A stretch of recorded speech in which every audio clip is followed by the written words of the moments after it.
appreciate you coming on, and look forward to our next visit. And once again, I encourage the listeners to go to the collinsreport.net, and it's always about 300 words or less. Easy reading from Kevin Coach Collins. Thank you very much, sir, and talk to you later. Right now, I want to go to Andrew C. McCarthy. He is author of a new book called The Grand Jihad, How Islam and the Left Sabotaged America.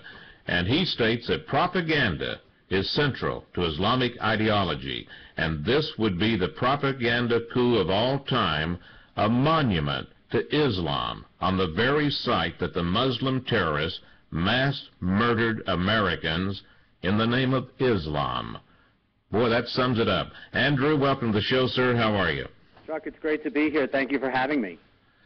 Well, I'll tell you, these crazies, Manhattan Community Board, they just backed that proposal last Tuesday, I guess it was, or maybe I think it was last week.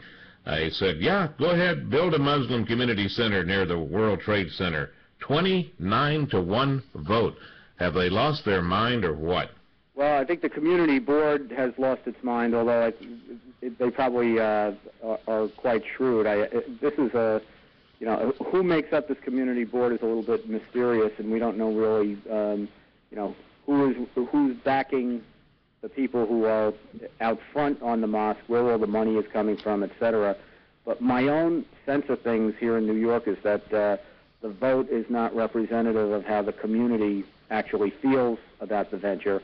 I sense the community is probably more along the lines of what we found back in December when we held a demonstration to protest the idea of giving Khalid Sheikh Mohammed a trial in federal court in Lower Manhattan.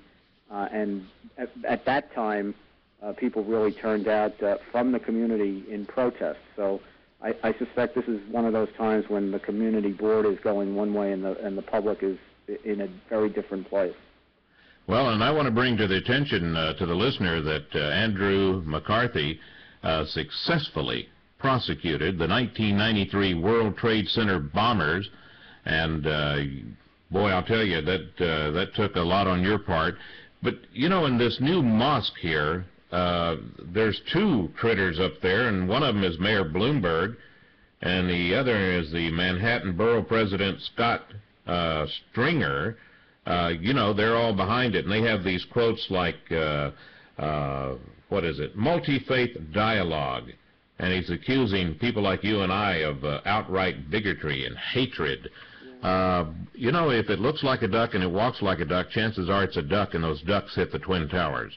Yeah, well, given that personal destruction is usually the thing the left resorts to when you have them on the facts, I really don't pay too much attention to the name calling they do. My suggestion to the mayor and the others in New York is that we've got probably a couple of hundred mosques in the New York area and over 2,300 in the United States, and nobody is suggesting that we can't have mosques in the United States.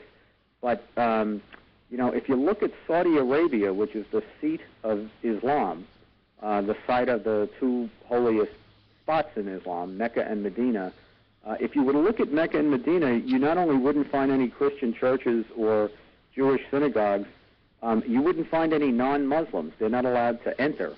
Those are closed cities under the dictate of Sharia law. So, if the contest here is about tolerance, I'd say it's Islam that has a lot of catching up to do on that score, and maybe we should think about having a mosque at Ground Zero. I don't think it'd be ever a good time to have it, but maybe after the Saudis open Mecca and Medina to non-Muslims, we can revisit the issue.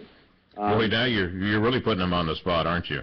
No, but let's be realistic. Yeah, if we're going to have a tolerance debate, come on.